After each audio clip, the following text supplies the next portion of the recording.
People often think that, oh, a duck is a duck that has pretty simple life needs, right? Probably just a wetland there in the park and they're good to go. But the reality is that we're talking about mangrove restoration, coastal lagoon restoration in parts of Mexico, Central America, even South America, for birds that are breeding up in the Yukon of Canada. And so we are sort of forced as an organization to reach our mission for sustaining waterfowl populations for generations to come.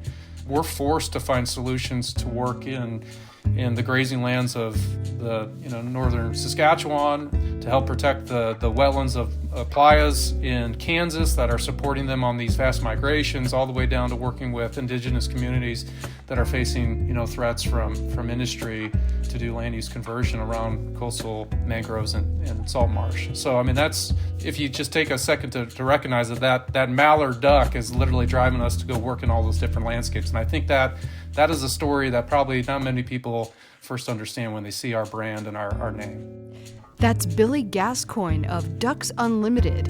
And on today's program, we're talking to him and Ryan Taylor about ducks and migrating waterfowl and how conserving their habitat is good not only for the birds themselves, but for farmers and cattle ranchers and for the soil, for climate.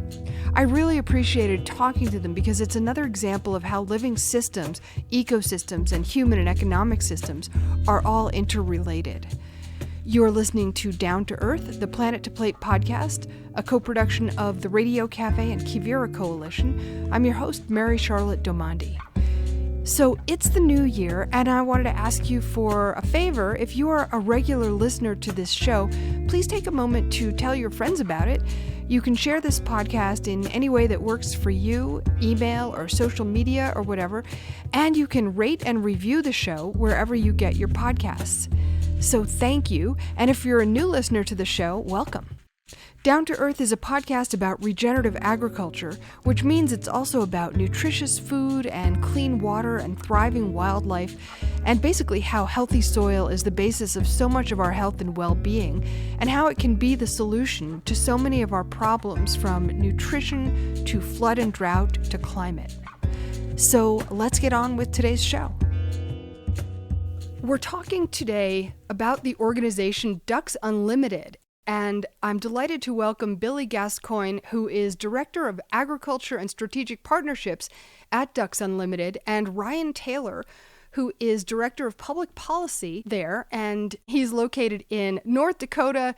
Billy, you're in Fort Collins, Colorado. Welcome, gentlemen, to Down to Earth. Glad to be here. Good to be here. It's great to have you. Now, Ducks Unlimited is a conservation organization. It's very well established. It's been here for almost 90 years, 700,000 active members, and it's all about protecting wetlands, not only for ducks and for waterfowl and migrating birds, but also for other wildlife and for people and agriculture as well. Can one of you tell us how it started and how its mission and its activities have evolved over the many decades that you've been around? Sure thing, Mary Charlotte. It's an interesting start. Like you said, about 90 years ago, coming out of the Dust Bowl days in the 30s, we had a group of concerned sportsmen that literally saw the depletions of vast migrations of migratory birds that would come overhead in the fall and then again back up in the spring when they were headed back up north to go breed. And it was sort of this anecdotal evidence that something was happening to habitats that support migratory birds at a vast scale, and that something needed to happen from a conservation standpoint. And so those group of concerned sportsmen came together. They started to lobby their congressional representatives to put taxes on things like sporting goods and what have you. And at a time when many families were struggling to feed themselves coming out of the Great Depression, these folks came forward and said, please tax us. We want our dollars to go back into the mission that we believe in, which is wildlife conservation. And so that's sort of why we have a strong culture of waterfowling as our foundation as an organization. And we've evolved a lot over those 90 years, the first 46 of which every dollar that we brought in our door was sent up to the Canadian prairies to invest in grassland and wetland landscapes to help support the breeding grounds where most of your birds are breeding. Upwards about 50 to 60% of all North American waterfowl are breeding up in the Canadian prairies. And then if you include the boreal and parts of the Yukon, we're talking another 30%. So almost 80 to 90% are coming from the north there. For many decades, we did work solely on public lands.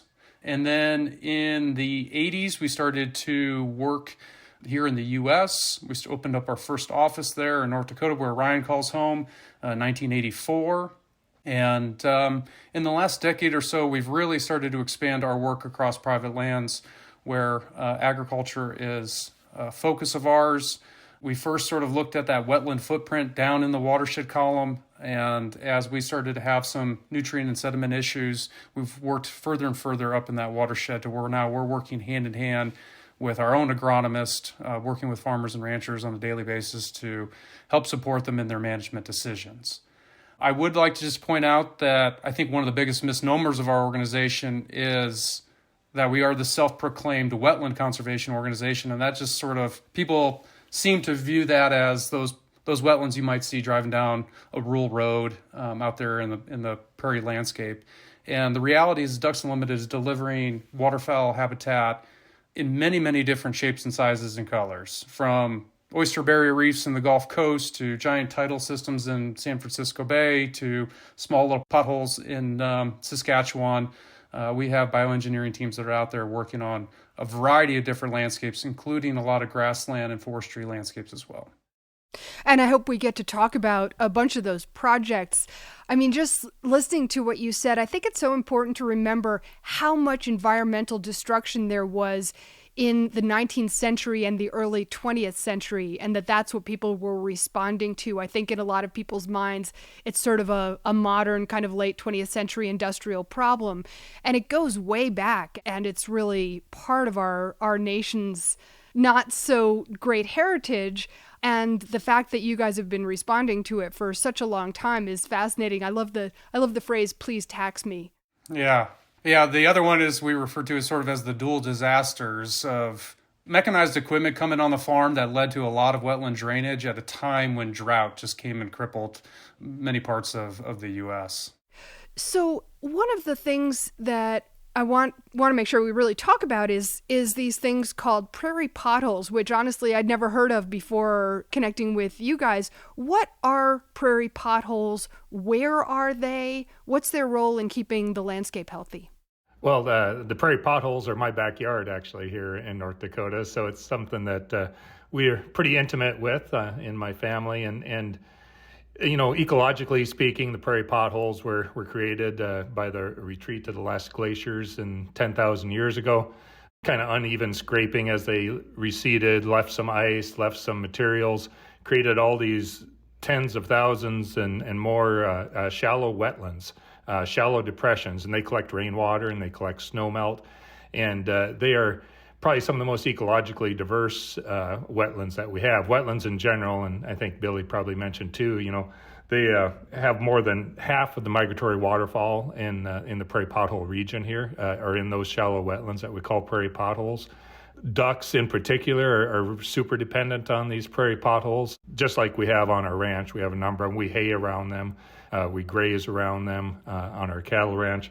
But if you're a northern pintail, probably 80% of your breeding population is in the prairie pothole region right here, 60 to 70% of most of the duck species. And wetlands are life, right? You know, we say water is life, and these wetlands are no different. My Lakota friends would say, Mani Wachone, right? Water is life, and it definitely is here, not just for ducks and migratory waterfowl, but also for all kinds of wildlife and plant species as well. So it's a funny sounding name, right? They're different than the potholes in your streets, but they're a place where people live and people hunt and people farm and people ranch. 85% of the prairie pothole region is privately owned. So it's a place where there's a lot going on, and it's important for a lot of people and wildlife and crops and cattle as well. What kind of threats have they faced? I mean, have people tried to drain them? What's going on there? Well, before we've been a little bit more enlightened about things, you know, there's years where draining was actually even encouraged at a certain point to history. We've learned how valuable these wetlands are, so there's less drainage going on right now. But we see a difference in terms of, you know, agriculturally how we use this land, whether you're grazing or haying or cultivating it for different crops. You know, at one time it was wheat and barley, and now it's getting to be more corn and soybeans. So If you're doing that, potentially you're tempted to drain those wetlands. A lot of people farm around those wetlands now, and we think that's a somewhat compatible use. But we really are encouraging of folks like myself and my family who are out there raising cattle, and we think that's an important industry for our country. And the threats are sometimes cultivating around them. The threats are draining them. We've done a pretty good job of, I think, slowing at least the drainage part of that. We build parking lots and we build cities, and there's urban encroachment and suburbs and all those things. Anything like that can threaten the wetlands in terms of someone wanting to drain those for some other use, and we just kind of like to keep what we've got. It would be our best goal right now. Keep our grasslands, keep the wetlands we have. When you cultivate around them with whether it be corn or soy or wheat or whatever kind of crops, does that in itself damage the wetlands because of whatever runoff or other kinds of damages? It can, and Billy can add to it too in some of the sustainability work that he does. But ideally, you would like to have some vegetation around those wetlands, and that could be a permanent buffer strip, or it could be the planting of cover crops at certain stages of the farm field's production cycle, so that there's vegetative matter that slows the runoff.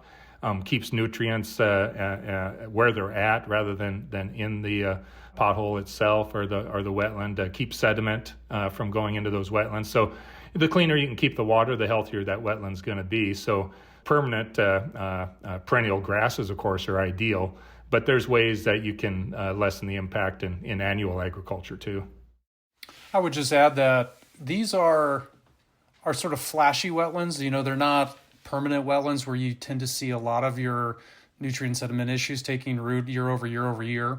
These systems are flashy in and of themselves. They're dry many, many months of the year. That's kind of how you want them because they're there to support migratory birds in the spring when they're nesting. But if they can dry out, then they sort of reset successionally in their plant communities. And then just this region is known to sort of go through wet and dry cycles. And so you don't have a lot of the major water quality issues that you tend to see with the bigger, more permanent wetlands. But sure, yeah, if we can keep a buffer on them, I think it does help. But it's alleviated a little bit just by how their natural tendencies to kind of be wet and be dry during parts of the year. Right. Do they have a positive effect on the water table and hydrating the larger landscapes around them? They will add to, replenishing the aquifers, replenishing the water table. They'll hold water when they can, right? And that's important for the landscape. And we've seen that on our own place. Our most productive hayland, and we need to put up a certain amount of hay in North Dakota to get cows through the winter, are in those areas that hold some water, and they'll have some forage available. And that'll get you through some of the dry years where if you didn't have those wetlands, you wouldn't have that available. Yeah, the water storage characteristics, I think, is more prominent than even some of the recharge there, where the growing season is fairly short up north here. And when that snow melt comes off, and if you have heavy spring rains, all of a sudden it can add up and multiply pretty quickly. And so we've seen one of the most important ecosystem services of these pothole wetlands is that water storage capacity, a little less so of the replenishment like you would in, say, a playa wetland over the Ogallala. Well, your work illustrates this larger idea, whether it be in the prairie pothole wetlands or other wetlands all across the country, that there is a real synergy between, for example, birds and cattle, and conservationists and hunters, and recreationists and bird watchers. And whereas I think as Americans tend to see things in terms of competition, like it's us or them, you guys are showing how this all works together. And I was wondering if you could give us some examples of what that looks like in various parts of the country.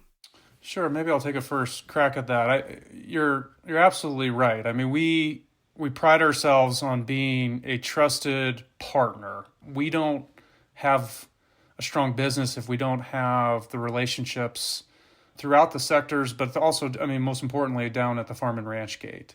There's sayings like what's good for the bird is good for the herd. We could go on and on, but there really is the same units of production for waterfowl production and cattle production. It's grass and water. And so we lean into those synergies in many, many different cases. One of them is a partnership that we've had for a couple of years now running with Certified Angus Beef. We have an MOU with National Cattlemen's Beef Association. We've been very involved in the U.S. Roundtable for Sustainable Beef and the Canadian Roundtable. There's just a lot of synergies there that we see where with good livestock management, I mean, we really, truly have easy win-wins. We really do. And the prairie grasslands are our most threatened landscape or ecosystem type left in North America. And I think we, as a conservation organization, and I'd like to think the livestock industry that, has been a historically forage-based industry, recognize that grassland system is critically important to sustaining both of us. And so we lean on that heavily in our priority landscapes in the Northern Great Plains. Yeah, I think it does bring people together, and it brings, what you might consider at times disparate factions together. That hunters love that prairie that is part of our ranch, and the ranchers obviously love that prairie as well. People who, whether they watch birds or come and pick berries or whatever they want to do, they realize what the value is. And as Billy mentioned, and sometimes the folks at Certified Angus would say the byproduct of really high quality, tasty beef is really high quality and productive habitat for waterfowl and wildlife. So that's a kind of a nice thing when it's a win-win, as you would say, that can do all those things together, right? So it's an industry, I would say. My family's been in it for 4 generations where we're at, just raising cattle and a few horses, and it's not an easy way of life. So if you can find things that bring you joy, and maybe it's the migration of the geese or the ducks that stay there in the summer, that brings us a certain amount of joy as we're out there raising cattle. And it maybe brings us a certain amount of friends that we can all use more friends. And if someone says, Ryan's way of life is really important because it's important for the things that we appreciate in my family, whether it's hunting or bird watching or just having clean water and flood abatement at times of the year. Mary Charlotte, just to touch on your point even more directly, I mean, I think what you're getting at is that our conservation model that's carried us over 90 years is based on voluntary participation.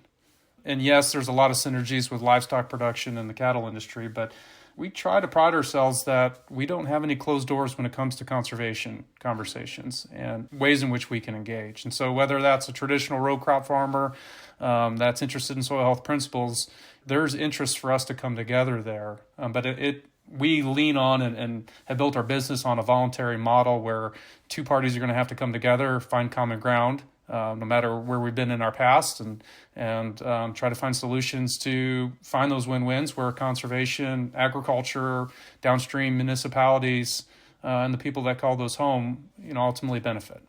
Ryan, you used the words love and joy a couple of times, and I think it's important to, acknowledge the role of the kind of love that people have for their landscapes, and which I think is really a reflection of the understanding that we are part of nature. We are not really separate from it.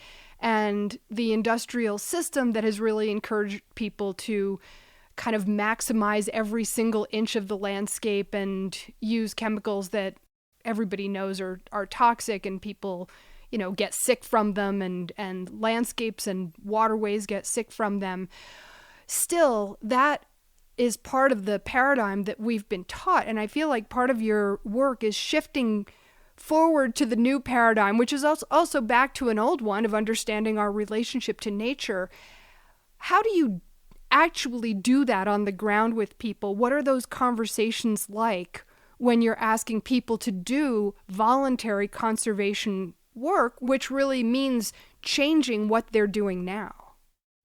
Well, I think, those of us in agriculture can't be afraid to use words like love and joy and realizing why you're on the land, right? And we've been on the land, 120 years. And so it's a matter of legacy, right? That you love what you do or you wouldn't be doing it. And you got to have a certain amount of love to stay in business for that long. And if you truly love what you do and where you're at, you want your children to follow in your footsteps if at all possible. So that makes you want to adapt and change along with keeping the traditions that you hold sacred.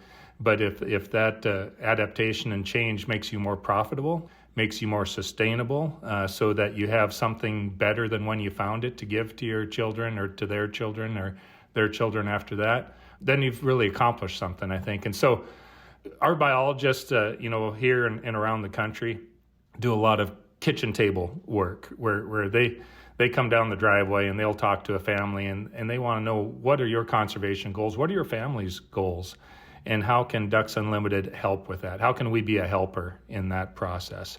So as Billy mentioned, it's very transparent. It's built on trust. And the only way you accomplish trust is to do a lot of small trustworthy deeds, and maybe stepping up to that kitchen table is the first small trustworthy deed you can do with a family. And they come to you with their ideas, and you say, how can we fit together? Here's some things that you might, I could offer you as a biologist. I'm not a rancher in some of these cases, but I am a biologist, and I know what can make this habitat more functioning, higher functioning, and it's going to be good for the cattle too. And then does Ducks Unlimited provide resources, funding for those people to actually make those kinds of changes? For example, rotational grazing or whatever the changes are. Yeah, and Billy can talk a little bit about that too. It varies by state, but absolutely we bring, as the parlance goes, technical and financial assistance, right? But it means people and money, right? People who can help you implement practices and the dollars it takes. Sometimes it's cost share dollars, whether to implement a rotational grazing practice that requires more fence, or sometimes virtual fence is a thing coming down the road, but fence that helps your cattle mimic the activities of the bison that this place evolved under as large grazing herbivores, putting more water, livestock watering capacity on the land so that they can get the water that they need while they're rotationally grazing, other important things like that. Maybe there's a opportunity for a cover crop on a field that lets them graze longer into the winter, and that saves them a lot of money while still building soil health on the place. So yeah, you bring people and you bring some money, and sometimes you bring an introduction to our other partners who can help out, whether it's NRCS or another NGO or what have you. Right. Yeah, I would just add that, Mary Charlotte, sometimes we're talking generational change here. And so we employ, I refer to it as the warm body model. I just don't think, a website and a good luck pat on the back is going to change generational behavior at scale. And so while it's time consuming and often expensive, we are sort of a company that believes in hiring people, warm bodies that can build relationships, that have the experience to talk to them about what program opportunities are out there and what that means. Even just walking down to your local NRCS office often presents a lot of challenges to a producer that they don't know what that process is about. And so we have staff that can help administer that process, take the data burden off of folks.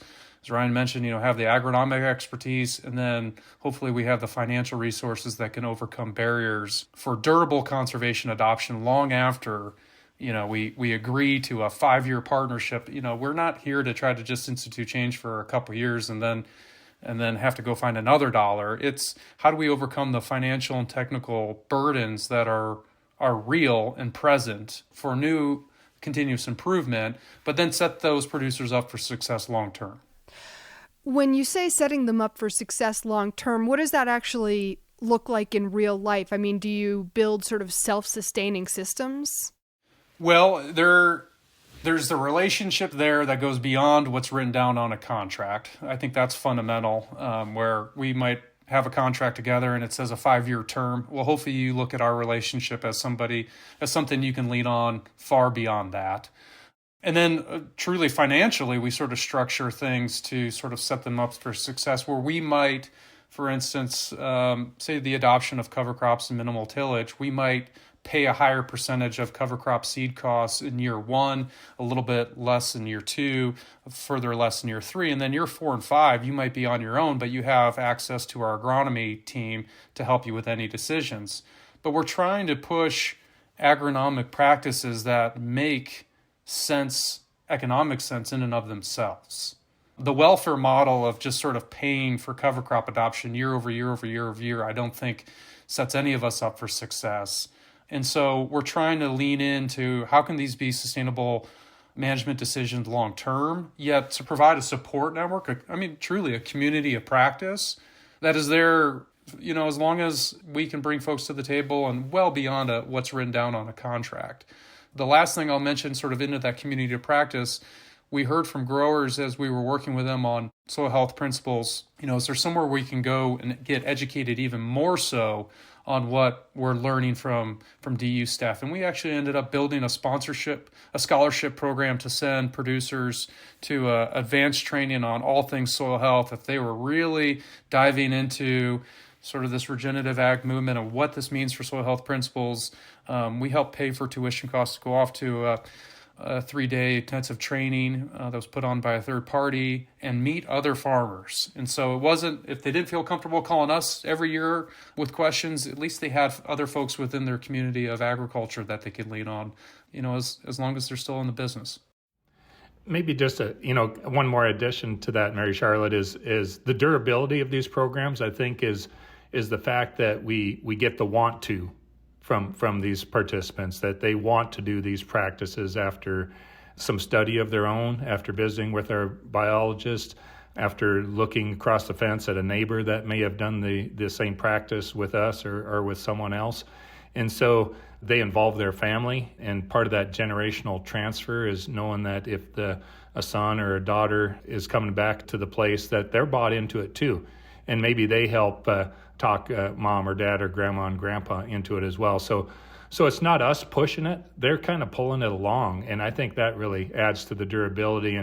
And just, we talked about dollars, and I want to say a couple things about dollars, because we maybe go out there and deliver it, but sometimes those dollars, they oftentimes can be public dollars from something that NRCS has, like a regional conservation partnership program. They can come from Ducks Unlimited members who go to a banquet and buy a ticket for the evening, or a raffle ticket, or a donor that just has a really philanthropic heart for wetlands and waterfowl. So those dollars come from a lot of places, and a lot of times they may be public, but we get the honor and the responsibility of kind of taking it to that end user and getting it out there. Well, and as we've talked about many times on this program, I mean, ultimately, agriculture can't be based on any kind of philanthropic model. And when you do soil health principles, the idea is that they eventually make the farm more profitable. Is that what your farmers are telling you once they adopt these soil health principles? Are they using, for example, fewer inputs? Are they getting a bigger carrying capacity on their land? We are seeing that. Yeah, we have some great examples and just commentary from the folks that we work with. There's a number of institutions, Soil Health Institute, a lot of universities that are actually putting the dollars, they're actually running the science on that, but we know we're headed in the right direction just on the commentary and responses we're getting from producers. We're not pushing the ball uphill. We're overcoming initial barriers. And then from there, there's that natural recognition that at the end of the day, what matters most is profitability. It's not gross yields or gross income. It's net profitability. And so reduced input costs, the reduced labor cost, and the big one for us that we've just seen in the last 5 or so years is the annual variability in weather cycles and the variance, the ability to truly weather storms, and what that does to level out annual fluctuations in profitability seems to be really rising to the surface. I mean, we talk about resilience a lot, and we hear that firsthand from our producers that, hey, my neighbor's flooded out and he's got to go back in and replant. Look, we made it through, or what have you. There's countless examples where the resiliency message is taking root and really coming home for the growers that we work with. Right. Because, I mean, for our listeners, healthy soil absorbs water at a higher rate, per hour. And therefore, when there's flooding events, those healthy soil areas tend not to flood and run off. And the same thing goes for drought resilience as well. Yeah, the water holding capacity. Yeah, farming ranching is a risky business, I was just going to say. And what Billy talks about in terms of resiliency is a bottom line benefit that we're almost, soil health and rotational grazing. These are like a natural insurance policy that makes you more resilient and helps you capture every raindrop. We're in a part of the world that gets some rain, but not so much rain that we have an excess a lot of times. And then sometimes we do have an excess. So how do you utilize that so that your family can make a living year after year sometimes the benefits may not be seen the first year, but this is a long-term business, right? And so you may see it in 3 years, you may see it in 5 years, but it's stacked one on top of the other. You become a more resilient producer with mitigated risk in a fairly uncertain business. So let's talk about some of the projects. I mean, Ducks Unlimited has work going on all over North America, and not just freshwater wetlands, but also coastal areas, all kinds of habitat. And you're doing not only working with, small and medium-sized producers, but you're also working with, big agribusiness companies and, very big earth-moving projects. Maybe, Billy, you could kind of give us a sense of the lay of the land, a handful of those projects and what they look like. Sure. That'd be a podcast in and of itself, but I know. Yeah. But... And I think it's one of the, I don't want to speak for Ryan, but I think it's one of the neatest things about Ducks Unlimited is the breadth of work that we're involved in. And when I say involved, I mean truly soup to nuts there at project inception all the way through completion and post-evaluation. But Mary Charlotte, we're a continental North American-based organization. We have 3 arms to Ducks Unlimited, with Ducks Unlimited Canada, Ducks Unlimited Mexico as our sister organizations. And so, down south in the Yucatan right now, we're reestablishing proper engineering into causeways that are allowing tens of thousands of acres of mangroves to reestablish themselves. We're working with indigenous communities to put in septic systems and literally sanitary toilets and what have you in exchange for conservation agreements around mangroves and seagrass and not going into short-term shrimp farming and things like that. So the conservation delivery model changes all over the place, but it's really interesting to see colleagues come together and find what is needed, address those challenges with real-time solutions, and ultimately achieve conservation outcomes that are desired. Here in the U.S., I've mentioned things like oyster barrier reefs in the Gulf Coast. We build a lot of terraced wetlands in around like the Louisiana Gulf Coast, where there's a lot of valuable infrastructure, oil and gas infrastructure on coastline where they're seeing sea level rise. We have a lot of partners there that are investing our work to take dredge material and other earth material to build actual barrier reefs to essentially dissipate storm surge. And so our engineering teams are out there. These are tens of millions of dollar projects moving dirt and building islands to help mitigate storm surge. That's quite amazing. That's a huge engineering project. How are they doing so far? Are they actually working?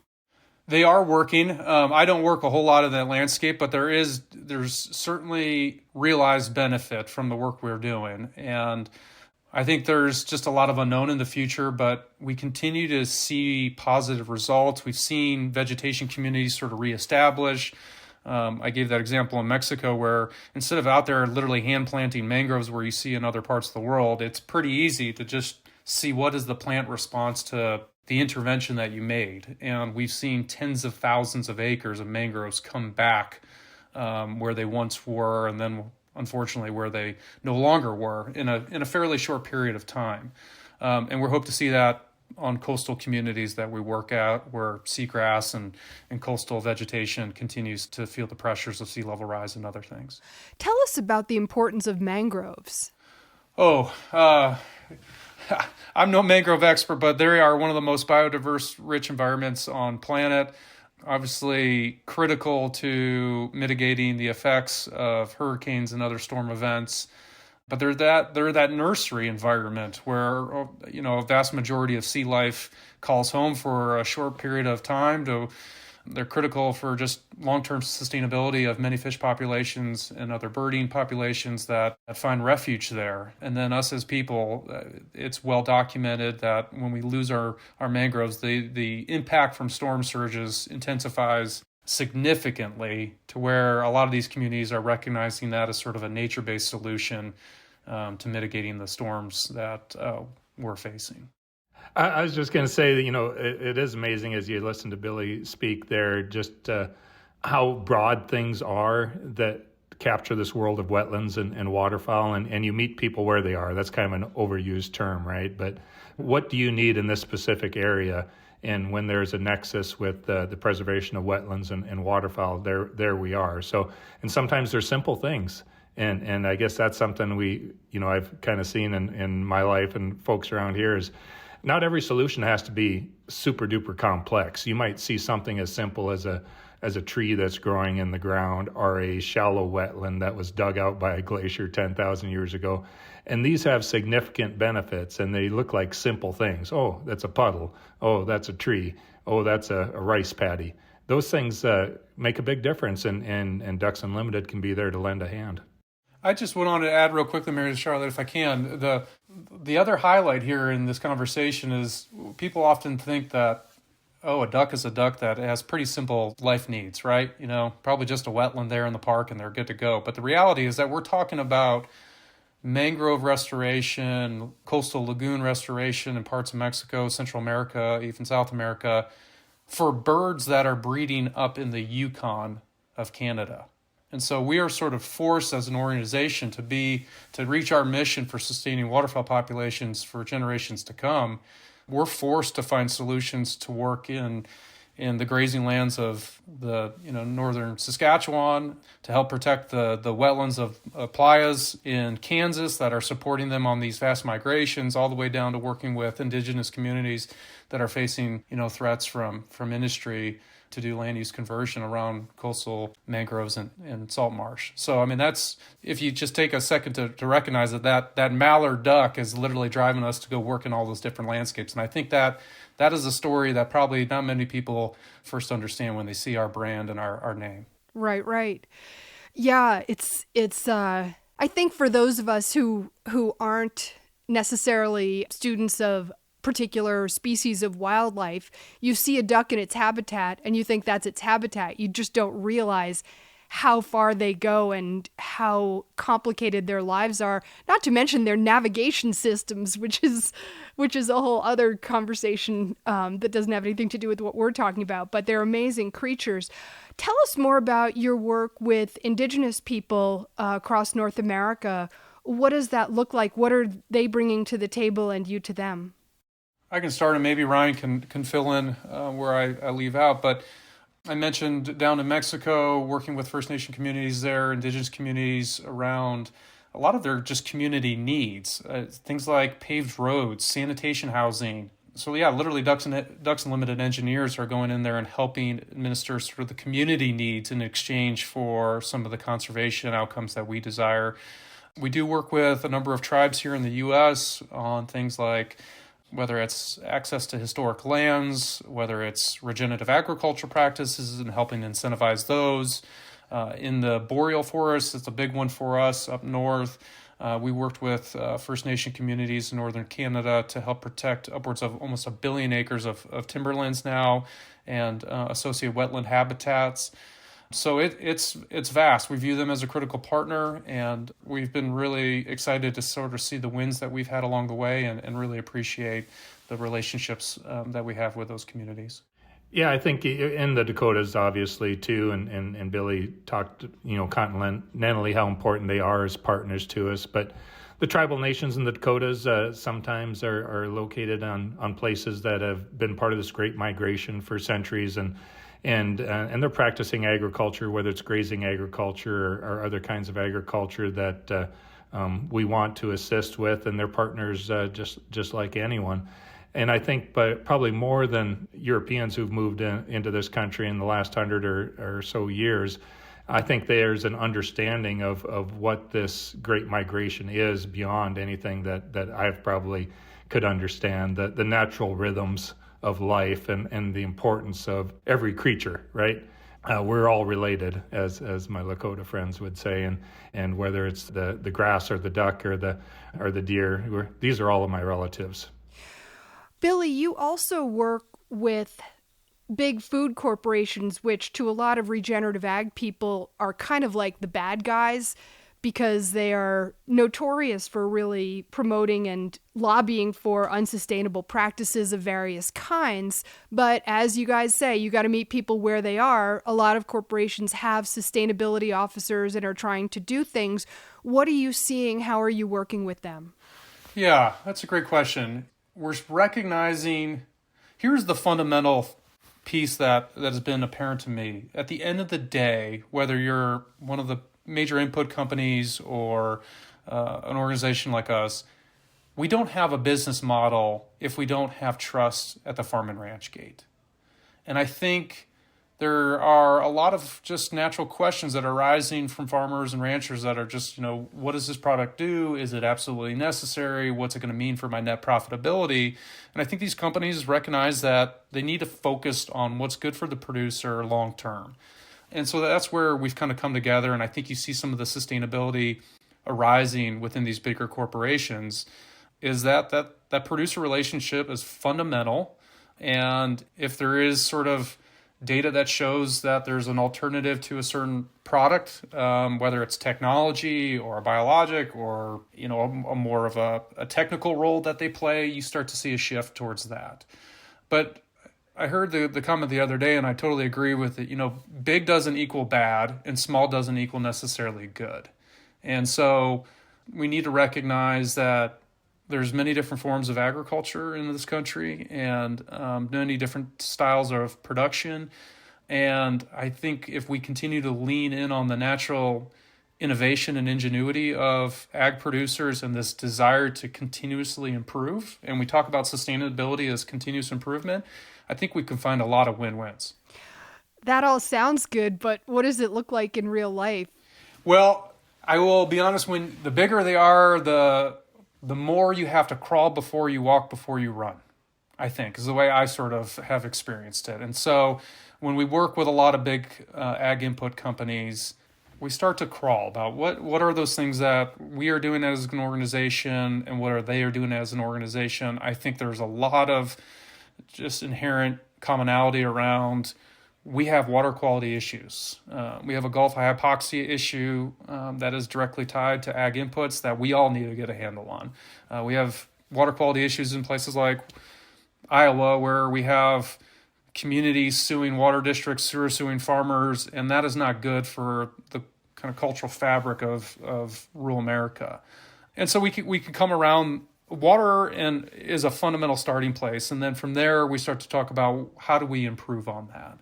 And that gets us into soil health principles and what have you. And so many of the examples that we have are going on right now with big ag are what I would call more in the crawling stage, where we're identifying sort of that low-hanging fruit. We know we believe in this. Let's start there and then build on it. And so I'm excited about the future just of what we've been able to come together on in the last, say, 2-3 years as we've been working on this. And some of the future is unknown, but I think as the farm economy continues to put pressures on bottom lines, at the end of the day, we have to do what's right for the grower, and we have to be mindful of every dollar they're investing in their field. And if we can come together and find a solution, then I think we're sort of forced to come to the table.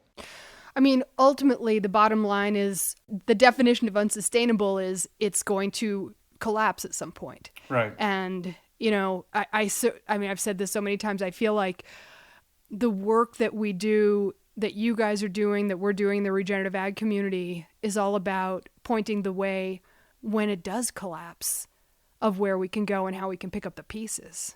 Right. Yeah,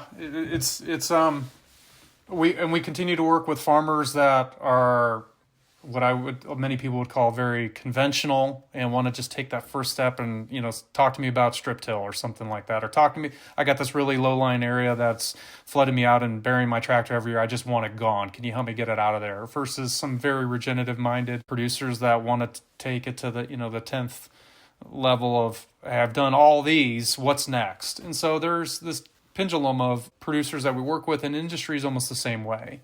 And so you meet them where they're at, and you try to find commonality and lean into it as much as you can. And as one of you said when we were talking the other day, make the right thing easy and the wrong thing hard.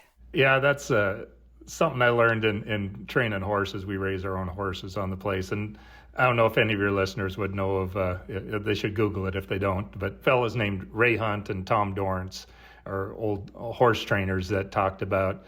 And it doesn't matter whether you're working with your friends and neighbors, your children, your horses, your dogs, absolutely. Set them up for success, right? And that's how you get that durability that we talked about earlier. Make the right thing easy. And if making it easy means you've helped show them the way or provide a little seed money or some cost share or introduce them to a neighbor or someone they didn't know who can talk to them, in their own language about here's what I did and here's the difference it made, or if they happen to have a friend who's a hunter and said, I've seen the success here on the ground. So yeah, you make the right thing easy. The wrong thing, which, whether it's converting a piece of really marginal ground, it's going to be wrong for a lot of reasons. It's going to be physically hard, or it's going to be hard for a lot of reasons. It's going to be physically hard. It's going to be economically hard.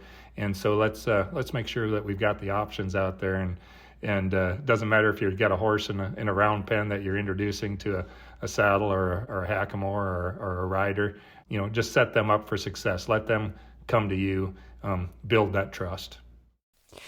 Tell us about your work in the political sphere. I know that, for example, you've been involved in the North American Wetlands Conservation Act, which is a bipartisan thing.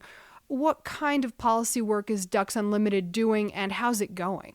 We have a small but mighty public policy team at Ducks Unlimited that I get to be a part of, in 3 states that I work with. But federally, things that folks might have heard of, as you mentioned, the North American Wetlands Conservation Act, have been around since the administration of George H.W. Bush, with bipartisan support, somewhere in the neighborhood of, depending on the year, $50 to $60 million invested into wetlands that leverages and captures other dollars with matching dollars from either private or state or other sources. So those are dollars that are appropriated federally. I'd be remiss if I didn't mention the importance of the Farm Bill to conservation. That's a hugely important piece of policy work. It's the largest conservation investment that we make as a country, $6 billion a year going directly on the ground, and a lot of the things that we've even talked about in this podcast. Things like the Land and Water Conservation Fund, which actually comes from fees and royalties paid in offshore oil and gas development, but those are $900 million, potentially up to $900 million a year that can be put into conservation practices, whether it's encouraging someone to keep land and grass or keep wetlands on the landscape. So these are public things. We work on them, and we do that by talking to senators and representatives and constituents, and we do that at the state level with Outdoor Heritage Fund in North Dakota, different things like that. So that's when you mentioned earlier the up to 700,000 members that we have. We really like to engage those folks. We like to engage your listeners to let their representatives know how important conservation is, how important clean water is, and the grassland landscape and the habitat for whatever use that they enjoy. So it's a lot sometimes, but it's hugely important for us as a society to pull all levers, including the levers of government and representative democracy in this work. Before we go, do you guys also factor in the carbon sequestration implications of the work you're doing? Because when you're restoring land and doing healthy soil practices, that is a huge part of it. Yeah, it has been something we actually have been looking at for a long, long time. Before a lot of the kind of carbon markets have really even taken off, we had duck biologists looking into the sequestration rates of grassland restoration. And on the contrary, what happens when you plow up native prairie and it goes into a conventional row crop system? And we actually, Ducks Unlimited, we helped devise the first ever grassland protocol through the American Carbon Registry. We also helped do that with Climate Action Reserve. And under both protocols, we were the first ever organization in the world to register a avoided conversion of grassland project. First one in 2014. There was even a previous deal in 2006 where we kind of brought together the science around carbon and engaged corporations around the meaning behind that had sort of a climate focus. So we've been at it for a while. We look at it as sort of one of many different ecosystem services that are benefited by our work. We were a recipient or a partner on 4 different climate smart commodity grants recently that are helping incentivize different agricultural practices that are known to have a climate benefit. So we're well versed in the world of carbon sequestrations and avoided emissions when it comes to working lands, and take the time and effort to sort of invest in that science and point out those co-benefits as we engage with partners. We like to refer to ourselves as a science-based organization at Ducks Unlimited, and just like public policy, we have a really talented science team as well. So we can put metrics and understanding to that. But bottom line, kind of the folks that we work with, they may or may not know that they're carbon farmers, if you want to use that term, but they very much are, and they're maintaining wetlands that store carbon, they're maintaining grasslands that store carbon, and they're implementing grazing systems that sequester it. So sometimes we don't always realize all the good things that are happening in the work that we do, but our scientists can help us put a pen to it sometimes. Anything else that you all want to mention before we go?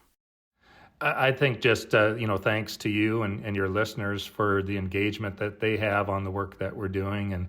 And we're just happy to be part of it all and happy to visit and make sure that there's still grasslands out there and there's still wetlands out there for all kinds of folks to enjoy, and as well as cattle and ducks and deer and everything else.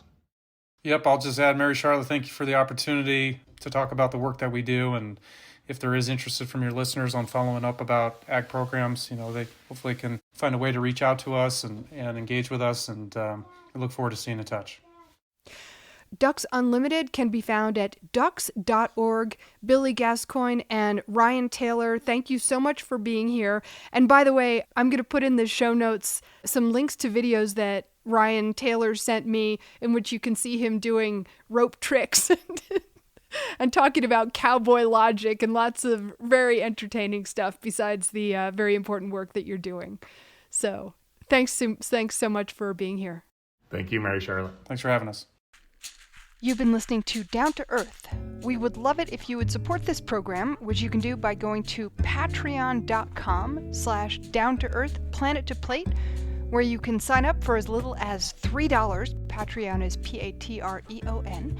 And also, please rate and review the podcast on Apple Podcasts or wherever you get your podcasts. The Quivira Coalition is a not-for-profit and a community network of ranchers, farmers, conservationists, scientists, educators, and many others dedicated to regenerative practices that produce healthy food, support meaningful livelihoods, sustain biodiversity, and remedy the impacts of climate change.